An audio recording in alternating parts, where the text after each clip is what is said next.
Assalamualaikum warahmatullahi wabarakatuh. Hari ini kita akan masuk pada materi berikutnya, yaitu materi tentang pengujian hipotesis. Adapun pokok bahasan yang akan dipelajari pada materi pengujian hipotesis ini terdiri dari definisi hipotesis, prosedur pengujian hipotesis, pengujian min 1 populasi, dan pengujian min 2 populasi. Namun untuk pertemuan kali ini kita akan membahas sampai di poin ketiga, yaitu pengujian min 1 populasi. Kita mulai dari definisi hipotesis ya. Jadi hipotesis penelitian itu merupakan jawaban sementara terhadap rumusan masalah. Dikatakan sementara karena jawaban yang diberikan baru didasarkan pada teori yang relevan atau temuan-temuan terdahulu, belum didasarkan pada fakta-fakta empiris yang diperoleh melalui pengamatan data. Contohnya, misalkan ada seorang peneliti, dalam hal ini guru, menduga bahwa di saat pandemi seperti ini, metode pembelajaran yang cocok digunakan adalah pembelajaran metode blended learning, yaitu metode pembelajaran yang menggabungkan antara pembelajaran offline dan online. Nah, dugaan seorang guru ini didasarkan karena berdasarkan teori yang dia pelajari, kemudian mungkin juga bisa didasarkan pada hasil penelitian orang lain yang diterbitkan melalui jurnal misalkan. Nah, sehingga dia beranggapan bahwa jika dia menerapkan pembelajaran blended learning ini pada siswanya, dimungkinkan hasil belajar siswanya akan meningkat misalkan sebesar 10 poin misalkan. Nah, itu merupakan hipotesis atau merupakan dugaan sementara, belum didasarkan pada penelitian langsung yang dilakukan oleh guru tersebut. Nah, kemudian ada yang namanya hipotesis statistika, yaitu suatu pernyataan yang merupakan dugaan tentang parameter populasi. Nah, adapun hipotesis statistika ini terdiri dari hipotesis kerja H1, yaitu jawaban sementara terhadap rumusan masalah dan akan diuji berdasarkan teori yang dipandang handal. Rumusan H1 menggunakan salah satu relasi lebih dari, kurang dari, atau sama dengan. Jadi, anggapan guru tadi atau jawaban yang didasarkan pada teori tertentu yang dianggap oleh guru tadi itu merupakan hipotesis kerja atau hipotesis 1 karena berdasarkan teori yang dipandang handal.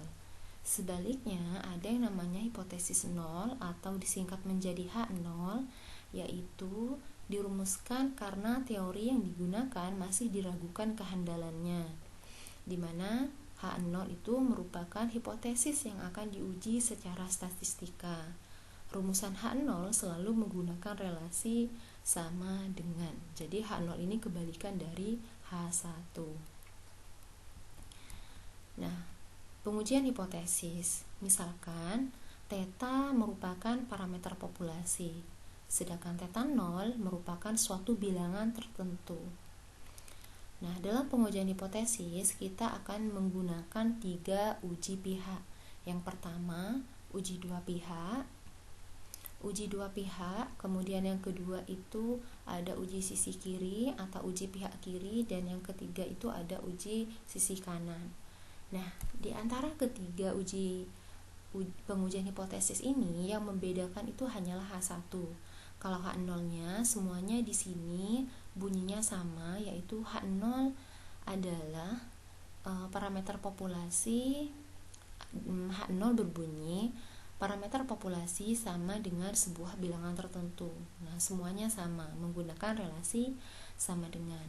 Yang membedakan hanya H1-nya. Kalau uji dua pihak, itu H1-nya menggunakan relasi tidak sama dengan, uji sisi kiri menggunakan relasi kurang dari, dan uji sisi kanan menggunakan relasi lebih dari.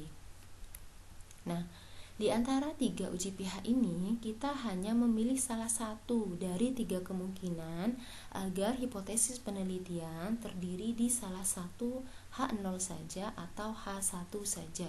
Jadi kita pilih apakah mau menggunakan uji dua pihak, uji sisi kiri maupun uji sisi kanan. Ini disesuaikan dengan hipotesis peneliti nanti. Nah, perbedaan antara uji dua pihak dan uji pihak kiri dan uji pihak kanan itu seperti ini.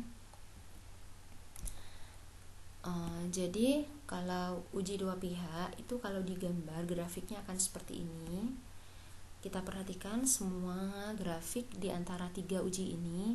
Jadi kalau uji dua pihak itu kita bagi menjadi 2 bagian, yaitu uji kanan dan uji kiri. Kalau uji pihak kiri kita hanya memberi satu daerah saja di sebelah kiri, dan uji pihak kanan daerah di sebelah kanan. Sehingga karena ini uji dua pihak, maka alfanya kita bagi jadi 2. Yang di sebelah kiri alfa per 2, yang di sebelah kanan alfa per 2. Sedangkan uji pihak kanan dan pihak kiri itu tetap alfa di sebelah kanan, di sebelah kiri. Nah, ini hipotesis statistikanya. Kalau uji dua pihak pakai tidak sama dengan ya. Kalau pihak kiri pakai kurang dari, kalau pihak kanan pakai lebih dari. Sedangkan kriteria pengujian H0-nya ini mungkin agak terpotong ya.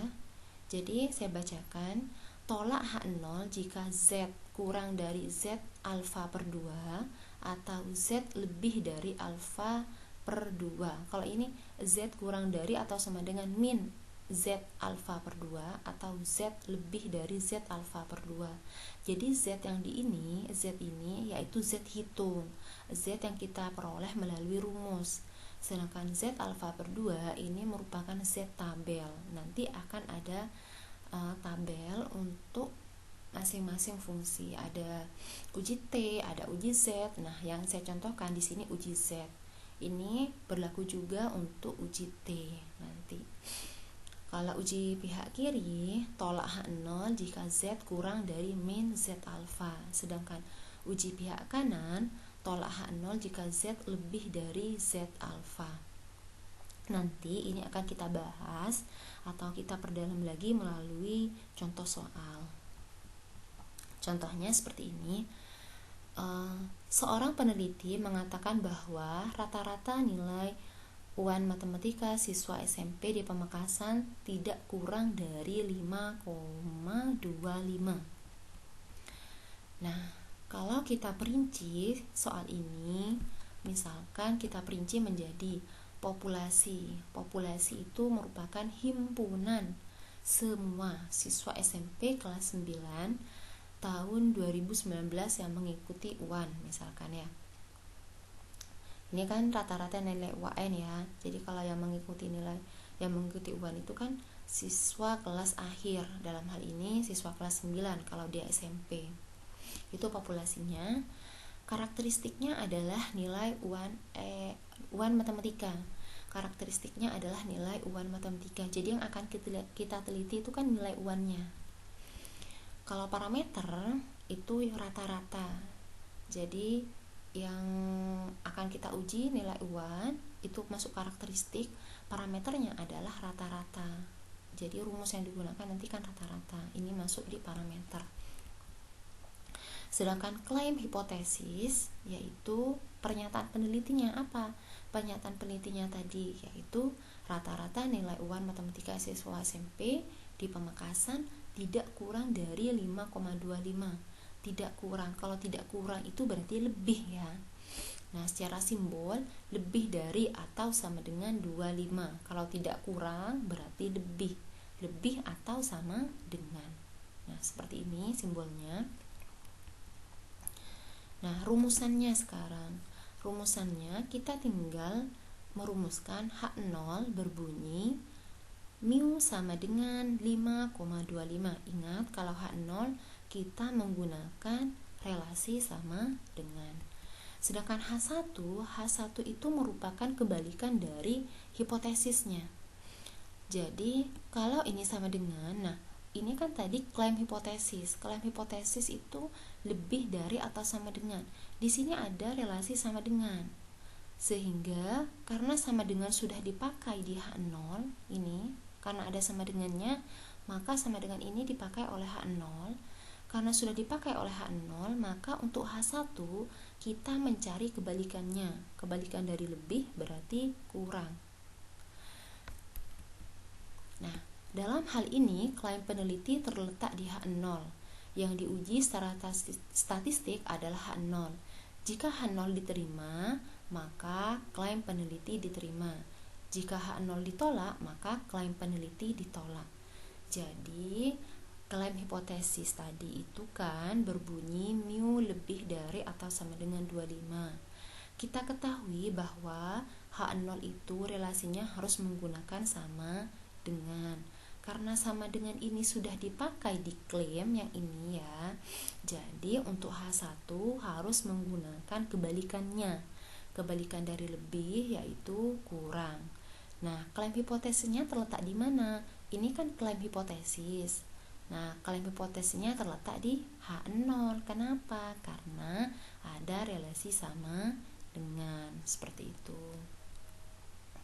Jadi, karena klaim hipotesisnya terletak di H0, maka jika H0 diterima, maka klaim peneliti diterima. Tapi jika H0 ditolak, maka klaim peneliti ditolak. Nah, ada beberapa kesalahan dalam pengujian hipotesis. Nah, seperti ini. Ada tabel keputusan dan ada keadaan sebenarnya. Keadaan sebenarnya ini dibagi jadi dua, yaitu H0 benar dan H0 salah. Keputusan itu bisa berbunyi H0 diterima atau H0 ditolak. Jadi cara bacanya, keadaan sebenarnya adalah H0 benar. Keputusannya adalah H0 diterima. H0 benar, H0 diterima. Kalau sesuatu yang benar kita terima, berarti kita tidak melakukan kesalahan. Ini tidak melakukan kesalahan. Sebaliknya, ketika H0 benar tetapi H0 ditolak, H0 benar tetapi H0 ditolak, maka kita telah melakukan kesalahan tipe 1. Yang ini H0 salah, H0 diterima. Sesuatu yang salah diterima, maka kita telah maka ini dikatakan kesalahan tipe 2. Kalau yang ini H0 salah, H0 ditolak. Sesuatu yang salah kita tolak. Nah, berarti tidak membuat kesalahan. Jadi tipe kesalahan itu ada 2. Yang pertama, tipe kesalahan 1 disimbolkan dengan alfa, adalah menolak H0 padahal H0 benar. Menolak H0 padahal H0 benar. Kemudian ada kesalahan tipe 2 disimbolkan dengan beta, yaitu menerima H0 padahal H0 salah. Menerima H0 padahal H0 salah. Nah, jadi dalam pengujian H0 kita berasumsi bahwa H0 benar, sehingga hanya kesalahan H1 yang mungkin terjadi. Akibatnya dalam pengujian H0 kita akan melibatkan alfa, bukan beta. Jadi dalam materi berikutnya ini yang kita gunakan adalah alfa, kesalahan tipe 1. Langkah-langkah pengujian hipotesis. Jadi untuk menguji hipotesis, langkah pertama itu adalah merumuskan H0, di mana untuk H0 ini kita gunakan relasi sama dengan. Kemudian langkah kedua, kita merumuskan H1 yang menggunakan relasi lebih dari, kurang dari, atau sama dengan, disesuaikan dengan soalnya. Kemudian langkah ketiga adalah memilih alfa atau taraf signifikannya. Alfa ini nanti bisa tergantung soalnya, nanti bisa menggunakan 0,01, bisa menggunakan 0,05 dan seterusnya, banyak macamnya. Kemudian langkah keempat, menentukan kriteria penolakan H0 dan rumus statistik yang dipakai. Kemudian langkah 5, menghitung nilai statistik berdasarkan data-data yang diperoleh dari sampel. Jadi step 5 ini kita menghitung rumus statistik nanti. Kemudian yang terakhir itu baru kita menarik kesimpulan. Jadi langkah pengujian hipotesis itu ada 6. Step 1 merumuskan H0, step 2 merumuskan H1, step 3 memilih alfa, step 4 memilih kriteria penolakan H0 dan rumusnya, step 5 melakukan penghitungan terhadap rumus, dan step 6 adalah menarik kesimpulan. Ini ada soal latihan. Silakan kalian tentukan populasi, karakteristik, parameter, klaim hipotesis, dan rumusan hipotesis dari pernyataan berikut. Ada 2 soal di sini, silakan dikerjakan. Kemudian kita masuk ke pengujian min-1 populasi. Tujuannya adalah kita akan menguji apakah rata-rata sama dengan suatu bilangan tertentu atau mu0 sama dengan suatu bilangan tertentu. Pertanyaannya adalah statistik apa yang dipergunakan untuk menguji H0? Nah, kita masuk ke kasus 1. Jadi, dalam pengujian min-1 populasi ini kita bagi menjadi 2 kasus. Kasus yang pertama ketika varian populasinya diketahui atau ini ya. Kemudian statistik untuk menguji H0 adalah Z sama dengan rata-rata. Yang ini merupakan rata-rata statistik ya. Kemudian dikurangi mu0 per ini bacanya sigma ya, sigma per akar n. Jadi ini rata-rata, ini juga rata-rata, ini rata-rata sampel, ini rata-rata populasi. Kalau ini merupakan varians dibagi akar n atau jumlah sampelnya. Kemudian ini kriteria penolakan H0-nya. Kalau H1-nya berbunyi mu lebih dari suatu angka tertentu, tolak H0 jika Z-nya lebih dari Z alfa. Yang ini H1-nya jika berbunyi kurang dari sebuah bilangan tertentu, tolak H0 jika Z kurang dari min Z alfa. Kalau H1-nya berbunyi theta tidak sama dengan mu tidak sama dengan mu0, tolak H0 jika Z kurang dari min Z alfa per 2 atau Z kurang dari alfa per 2.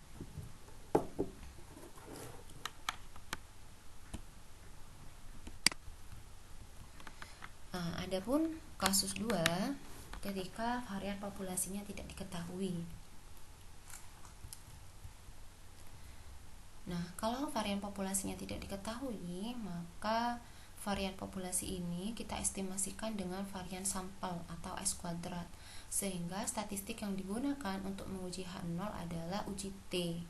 Jadi tadi kalau varian populasinya diketahui, kita menggunakan uji Z. Kalau tidak diketahui menggunakan uji T. Ini rumusnya, dimana derajat kebebasan T adalah ini n-1.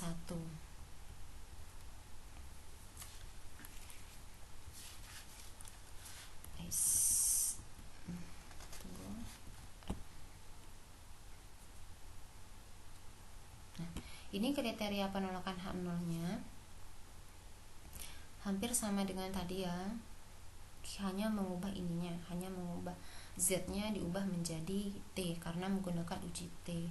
Apa sih uji Z dan uji T itu? Uji Z dan uji T itu nanti berupa tabel ya. Tabelnya nanti biasanya ini ada di bagian belakang buku metode statistik atau metodologi penelitian. Nanti akan saya tunjukkan seperti apa.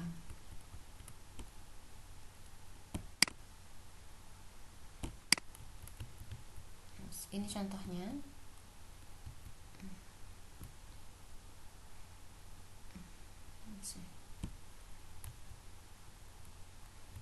Contoh. Ternyata jawabannya ada lebih dulu.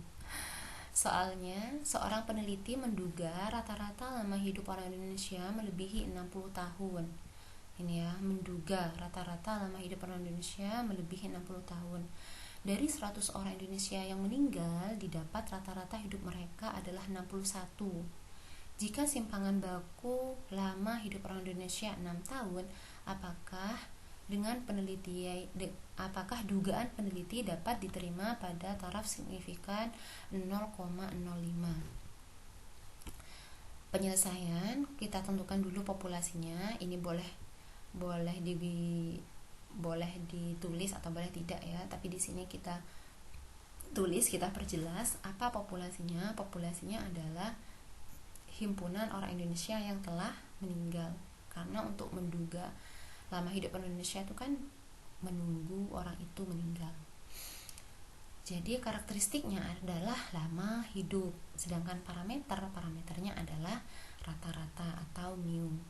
Klaimnya tadi ini ya, menduga rata-rata lama hidup Indonesia melebihi 60 tahun, sehingga klaimnya adalah mu lebih dari 60. Nah, kemudian kita masuk ke pembahasannya. Diketahui N sama dengan 100 ya, ini N nya sama dengan 100. Kemudian 61 ini sebagai apa? 61 ini adalah sebagai rata-rata sampelnya, dimana rata-rata sama dengan 61.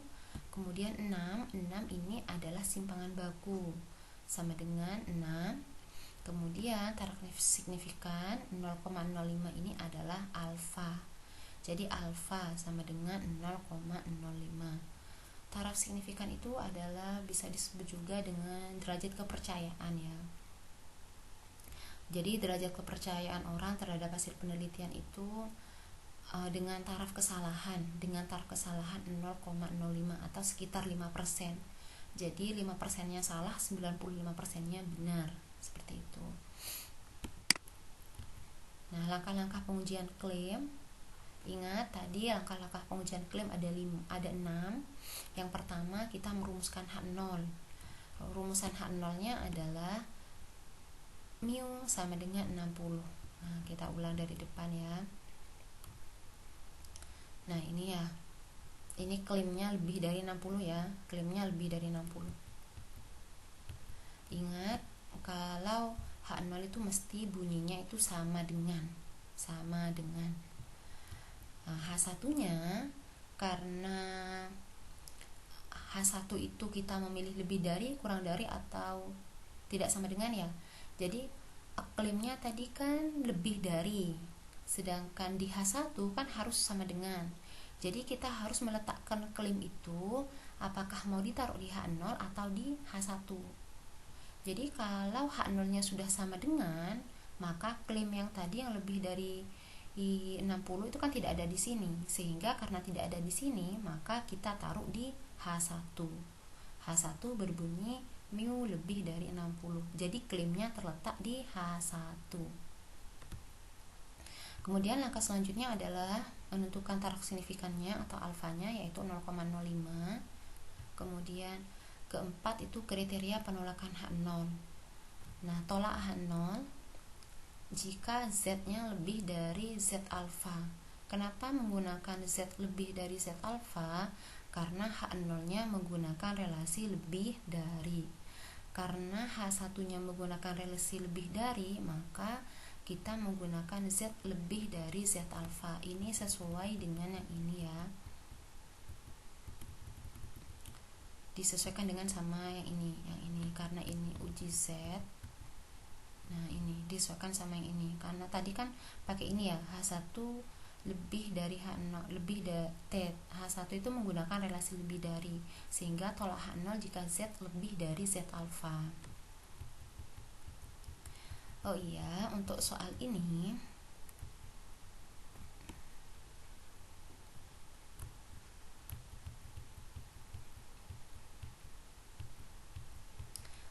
ini kita gunakan uji Z. Kenapa digunakan uji Z? Kenapa tidak uji T? Karena simpangan bakunya diketahui. Jadi pakai uji Z. Atau variansnya diketahui ya. Kalau varian diketahui kan didapat simpangan baku nanti.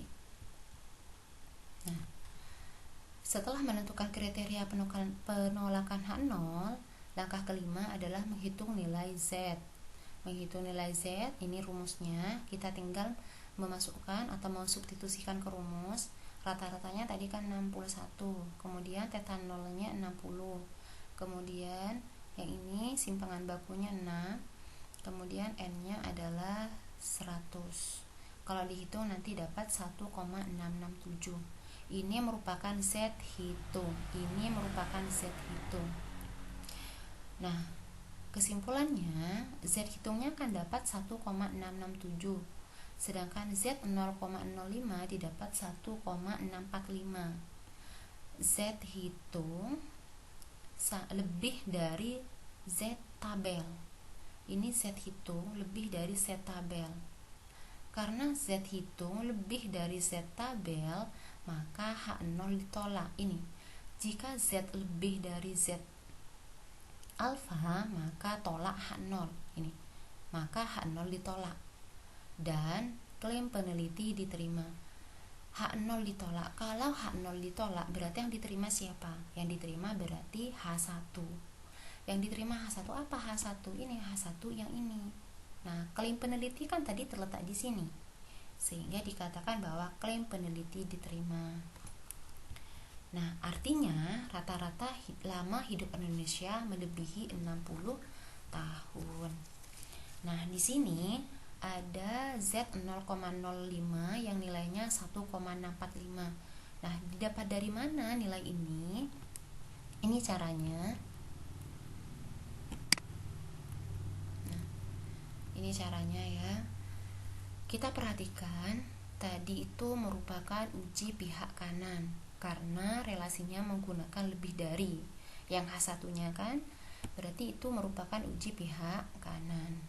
Nah, dalam tabel distribusi Z ini merupakan grafik ya, kurva normal, di mana luasan daerah di bawah kurva ini jumlahnya 1. Luas daerah di bawah kurva ini adalah 1. Jadi kalau kita paruh seperti ini, itu artinya daerah sebelah kanan ini bernilai 0,5 dan daerah di sebelah ini bernilai 0,05 juga kan ya. Nah, adapun tabel distribusi Z yang akan kita gunakan itu bentuknya seperti ini. Ini didapat dari tabel ya. Sebentar lagi saya tunjukkan tabelnya. Nah, kalau yang ini, kalau kita paruh seperti ini, tadi kan nilainya 0,05 ya. 0,05. Sementara karena ini uji pihak kanan, pihak sini, berarti ini 0,05 dikurangi 0,05. 0,05 ini karena luas daerah di sebelah kanan tengahan ini, pertengahan ini 0,5, sedangkan 0,05 ini adalah nilai alfanya. Ini nilai alfa. Sehingga bernilai Z sama dengan 0,45. 0,45 kita lihat di tabel. Diingat dulu ini adalah kita mau mencari nilai Z 0,45. Z 0,45 kalau kita lihat di tabel bentuknya seperti ini.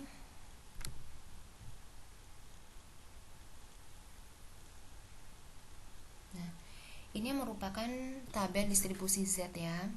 Nah, jadi dalam buku-buku tertentu itu tidak semuanya menggunakan seperti ini. Ada beberapa buku tertentu yang uji Z-nya itu daerahnya tidak di sini, bisa di sini saja atau semuanya. Nah, tapi biasanya yang dipakai yang ini, distribusi Z-nya seperti ini. Jadi kalian nanti untuk menghitung distribusi Z, kalian harus lihat ininya dulu. Lihat ketentuan tabelnya, ketentuan kurvanya seperti ini. Kalau kurvanya bentuknya seperti ini, maka kita gunakan yang tadi itu 0,5 dikurangi 0,05. Nah, sekarang kita akan mencari nilai Z 0,45 kan ya. Nah, 0,45. Yang kita cari adalah di sini, nilai 0,45 yang ada di tengah ini. Kita cari 0,45 ya, kita perbesar. Nah, 0,45 ada di sini ya, 0,4 ini sudah ya, ini. Terus cari sampai menunjukkan 0,45. Oh, ada di sini ini. 0,45. Tidak ada 0,45 yang bulat ya. Yang ada itu 0,4495 yang hampir mendekati 0,5. Iya ya, dan ini ya, dan 0,4505 yang sudah lebih dari 0,45. Kalau ini lebih sedikit, kalau ini kurang sedikit. Sehingga caranya adalah karena tidak bulat 0,45, kita cari yang ini. 0,4495 itu nilainya ini. Kita tarik ke samping, hasilnya 1,6 dan kita tarik ke atas itu lurus dengan 0,04 sehingga nilainya 1,64. Kalau yang ini nilainya sama 1,6, yang ini 0,05 sehingga 1,65.